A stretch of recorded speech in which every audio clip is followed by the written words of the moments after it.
to ask you, you mean you started in the wrestling industry in 1994. So 27 years later, you had an important decision to make in your career. Right.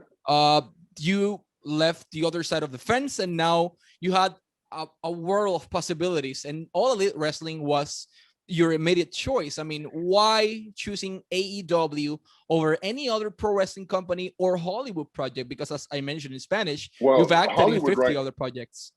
Yeah, well, Hollywood right now is going through a tough time. Obviously, there's this pandemic. I mean, there's a lot of projects that are being shot, but I mean, you've got to be, an A-lister actor to get that stuff going. I'm just really established in my Hollywood career. I had a little bit of success with the Big Show. So I think people understand I can read a script now. They can trust me to put me behind a camera or in front of a camera, rather. And it was just tough to get those opportunities because a lot of projects that I'm eligible enough to work for, so to speak, they're just not shooting now. So I'm hoping a lot of that will pick up in 2022, and as we get under control and get things back to normal. One of the biggest reasons why I opted for AEW, one is I still wanted to compete.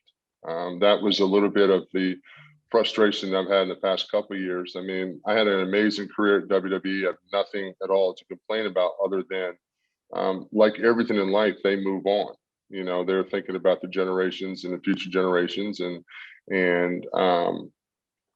I had done everything I could do in WWE. I really had. I mean, we both know I've had more turns than NASCAR in WWE. So, you know what I mean? I think my character was schizophrenic. I'd walk down the ramp a good guy, I'd walk back a bad guy. Like, who knows? Maybe it was a sugar imbalance problem. Who knows?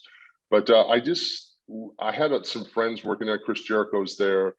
Cody Rhodes is there. Dustin's there. Billy Gunn's there. Arn Anderson's there, and Arn Anderson's my mentor. I don't know if a lot of people know that, but Arn was very instrumental in my career, especially after 2008. Arn and I spent a lot of time together, just kind of honing in on what made the Big Show back then. Because I tried for so many years to try to do pretty things like drop kicks and nip ups and all these pretty athletic things, and Arn used to tell me, he says, "You're a giant. You don't do pretty, you do ugly. Just go do ugly," And so once I found out the best for me, we honed in on that. But Arn being there, and I saw some of the success that AEW was having. I mean, they were selling out, they sold out Vegas faster than anybody when they did that pay-per-view in Vegas, and they had great success in Chicago. And they just had that grassroots fighting from underneath kind of a thing. And when you're passionate about the industry, you're passionate about the business, and you want to compete, you want to go somewhere where you can contribute the most. And that's one of the things I felt about AEW, is that I could go in there, still be a talent, still work in the ring, pursue some personal things. Like, I'm doing this color commentary thing now, which is just, it's been wonderful having Tony Schiavone for a partner, but there's a lot of fast thinking. And I've learned that a lot of these young men and women in AEW have a lot of different names for things. So I have to learn the new style names. Oh, my cat wants to be in the interview. Thank you, Leo. Bye, Leo. You're not getting paid to do this. I'm not paying you in cat treats for this appearance. I'm just letting you know. He's always trying to photobomb me. But the opportunity was there, and I spoke after my contract ended with WWE. I spoke with Tony Khan for a while on the phone, because it was one of those things, like you said, I did have to make a decision on what I want to do. And I just really enjoyed, talking to Tony, and what the vision we both had for me and what I could do for AEW.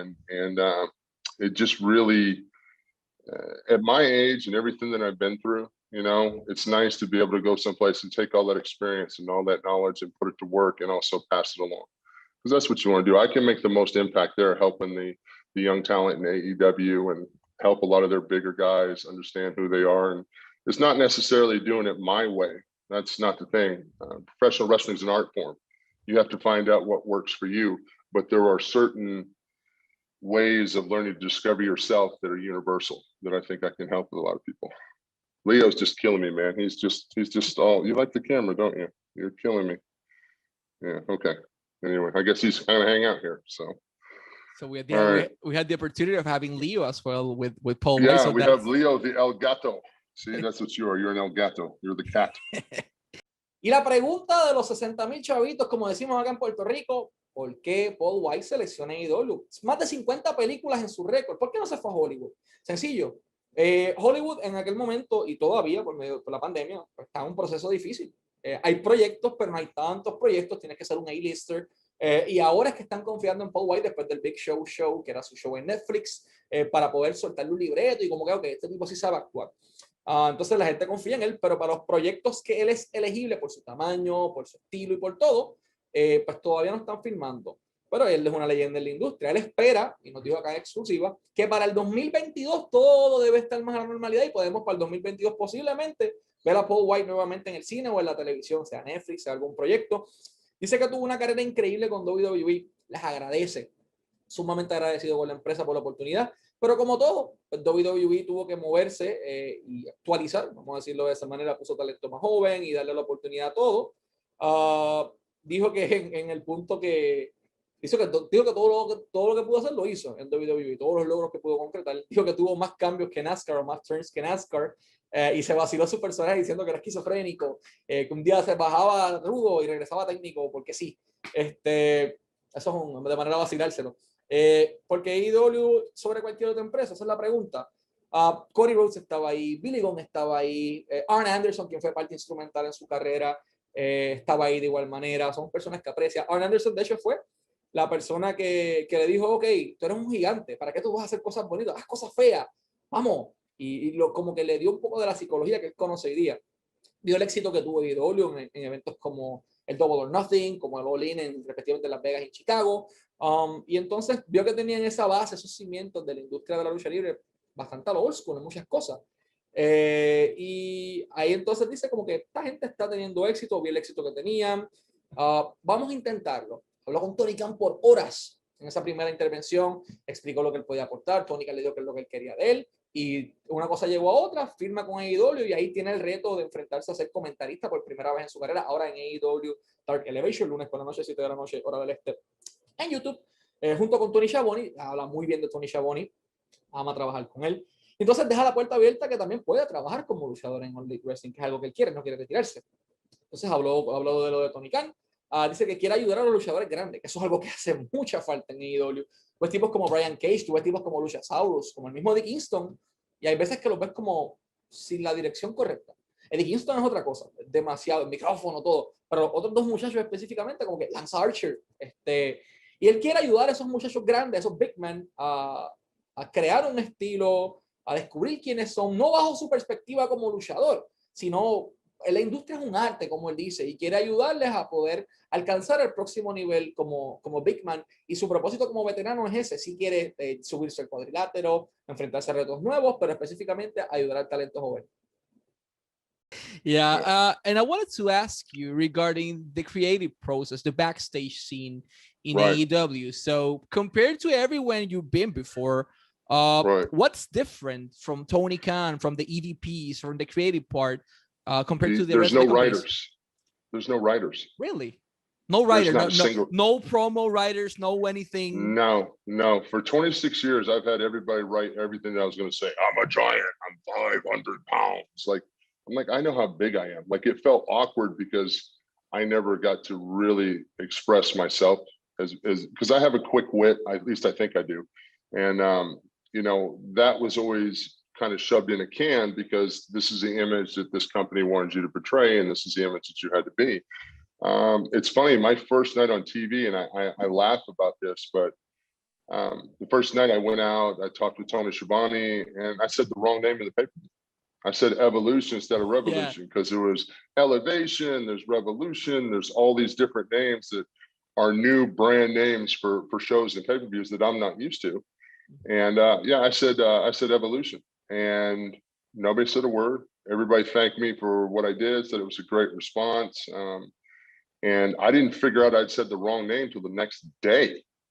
Like, that's how, like, the next day I was looking on social media and I was like, oh my God, it's Revolution. I said Evolution. Like, I was waiting for that backlash or fire to come, like, ooh, you made a boo-boo, everybody was super cool about it. And that kind of environment where you're that relaxed to not having to keep all these things clocked in your mind of you can't call a championship this, you can't say this, you can't say that, you know, all those things that are put in place to sometimes confuse a talent or hinder a talent from expressing themselves. And I think that's the one clear difference now is I feel like, wow, like when it comes time for me to put on my boots and step in the ring and really grab that microphone and get into a confrontation with an opponent, I think I'm gonna be able to surprise a lot of people. They go, oh, I didn't know Big Show was that funny. How about that? He's pretty sharp. You know, he's not just a big hat rack. So we'll see. Either that or I'll get booed out of the building. One of the two. If I get booed, I'll just turn. I'm good at that. So it's fine.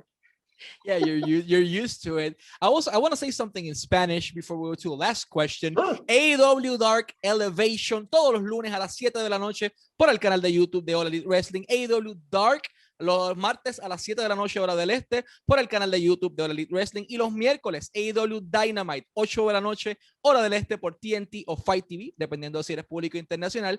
Y Paul Wight va a tener su primera aparición virtual en un meet and greet virtual. ¿Con quién? Con Fan Room Live, el domingo 28 de marzo. ¿Cuándo? Este domingo 28 de marzo, 4 de la tarde, hora del este. ¿Por dónde? fanroomlive.com. Ahí van a poder conocer a Paul Wight desde la comodidad de sus hogares, ahí tranquilito, bebiéndose una cerveza, tomándose una agüita, un café y hablando con Paul Wight desde su casa. Simplemente tienen que ir a fanroomlive.com para adquirir sus boletos. Y en el dato perturbador del día, AEW no tiene escritores creativos. Él dice que llega allí y no hay escritores, no hay nadie que te dé tu libretito con las cosas que tienes que hacer. Durante toda su carrera, él dijo, siempre daba la misma broma. ¡Ah, soy un gigante! Mido 7 pies, peso 500 libras. Es como que, mira, yo sé que mido 7 pies, yo sé que peso 500 libras. No tengo que repetir la misma madre todo el tiempo. Entonces, cuando llegue AEW, no tiene ese nivel de, vamos a decirlo de esta manera, de fuerza a la hora de escribir, sino que alguien no le da la promo, él mismo lo hace. Y en su primer día en AEW él confundió el nombre del evento. Dijo AEW Evolution en vez de AEW Revolution. Entonces no fue hasta el otro día que él se dio cuenta. Todo el mundo le agradeció, encantado con él, muchas gracias, y se fue a su casa. Y al otro día ven en social media, en Twitter probablemente, y dije el nombre que no era, aquí se fastidió, y no.